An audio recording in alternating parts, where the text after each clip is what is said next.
The independent member for Murray is Helen Dalton. Helen, thanks for joining us again today, about a month out from the state election. Yes, no, very hectic time. So getting around across the Murray electorate, and it's all been wonderful to catch up with people. It's a large electorate. I think, where are you? Tocumwal today? Tocumwal today, yes. The Murray electorate really is bigger than the size of Scotland, so we've got to get over a few miles. And not a haggis to be seen either.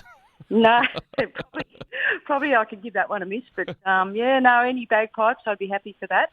Hey, look, Helen, we saw this report come out from the Institute of Public Affairs earlier in the week regarding their concerns about the net zero policies of both the major parties. They're claiming there could be 60,000 jobs lost in agriculture across the state, and they mentioned the electorate of Murray as the fourth most likely to lose jobs due to net zero policies. What's your view on what the major parties are promising in that area? Yeah, no, it's very concerning because really we need a strong and robust ag sector, and the implications of this are really far-reaching. So we really have to get the settings right, and the government needs to sit down and take a good hard look at this. Well, the New South Wales farmers said they're a little bit constrained by technology in the sense, let's talk, say, about diesel, for instance. There's not really, you can't run a tractor or anything else off of a battery at this stage, maybe a lawnmower if you're lucky. I mean, they say that the oil and gas extraction sector is 8 times more responsible, but they're going to cop a lot less job losses than farming. Yeah, that's right. But I mean, you're totally correct with, diesel. We need diesel on farms, and irrigators particularly, farmers in general, but irrigators particularly are great innovators, and they take up technology very, very quickly. And if we've got other sources of energy that we can use, we will snap it up, especially if it's cost efficient. But the point is that we haven't got any other sources, and we shouldn't be punished if diesel is the only, fuel that we can put in our tractors. And of course, we've got to look to the warranties on these tractors. We can't just stick anything in them. So it needs to be really well thought out. Well, I was noticing this sort of concern about climate change. I've seen one university, I forget which, but they were pointing the finger at farmers saying, well, with urea, for instance, whilst there's a certain amount of greenhouse gases created during the production of urea, they say when farmers spread it out, that's when the majority of it hits the atmosphere. And they're saying, well, this is why, farmers need to be targeted. But isn't this exactly the kind of concern the IPA are raising about how they'll be impacted by net zero policy that doesn't, account for the fact that farmers produce food and fibre? That's right. Look, it's very concerning. Farmers really are the best environmentalists, and they'll use the technology if it's there. However, we have a duty in a way to feed the world and feed ourselves, and we need other sources of fertiliser that are cost effective, and we'd be happy to take that up. But at the moment, urea is what we use. Give us the technology, give us the research, and the data, and we'll snap it up. And of course, we need to make a dollar, and we can't go backwards on all of this. And often farmers are really at the forefront of. We actually get the biggest hit out of this, or take the biggest hit rather, and that's not fair. So they need to be very mindful of us. We are an incredibly important sector.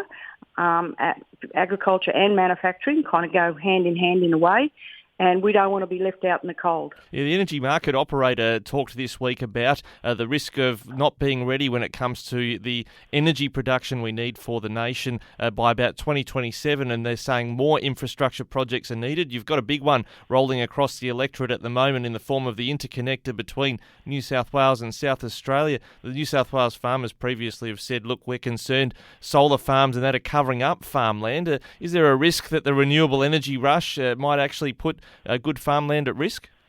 Oh, it already is. And we've seen high-value farmland being taken up by solar panels.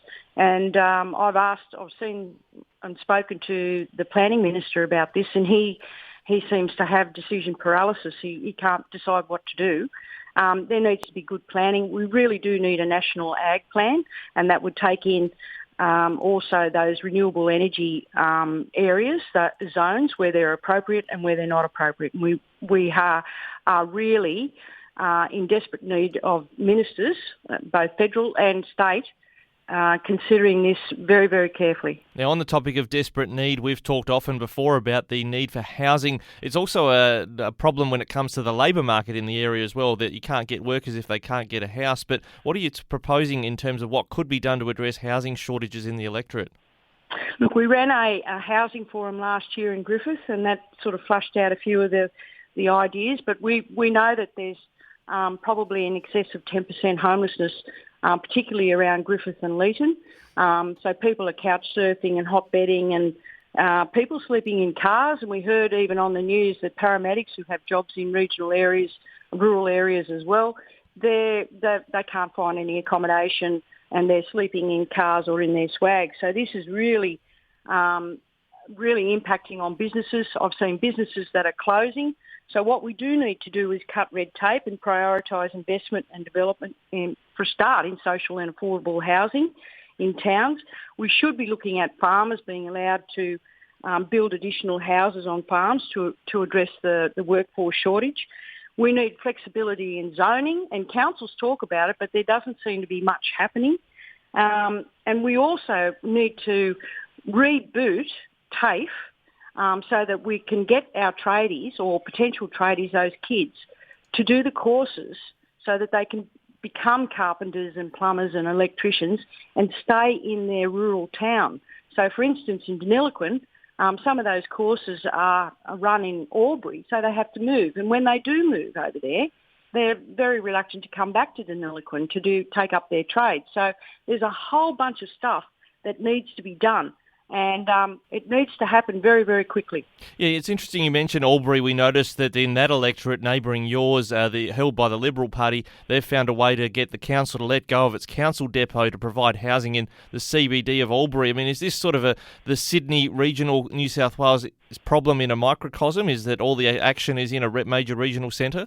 It seems to be. Even just the amount of social and affordable housing that's going into Griffith is really nothing compared to what's happening in other areas. And of course we have got in excess of 10% homelessness, and we've got jobs everywhere. It's really impacting on our productivity and undermining a lot of opportunities that we have in our rural towns. And of course we are underproducing because of this, and the state would be suffering with loss of revenue too from these areas. Very frustrating for us. And Helen, just before we go, I've got to keep moving, but there is a Basin Ministers meeting on Friday about the Murray-Darling Basin Plan coming due in next June. The New South Wales Water Minister, Kevin Anderson, saying they want a bit more time. What's your view of the handling by the coalition government of the Basin Plan? Look, the coalition, the state and federal coalition, where they've both been in government in the last few years, they have really squandered the opportunity to get together and work through some of this. Now we've got a Labor government federally, and of course we've still got the coalition in New South Wales. They really do need to get their heads together about all of this. All they've done is shifted their weight from one foot to the other. They are even reluctant, the ministers, even federally and state now, to meet with the stakeholders on the ground. They're only meeting with the people that are friendly towards them and share the same opinion as them, and not really getting the real nitty-gritty solutions from the people who know best about water. And I find it incredibly frustrating that these ministers are not engaging with me for a start and with the stakeholders on the ground, which are the irrigators and the communities. Helen Dalton there, she's the independent member for Murray, up for re-election in the March 25 state election. Thanks so much for joining us today, Helen. No, thanks a lot, Ricky.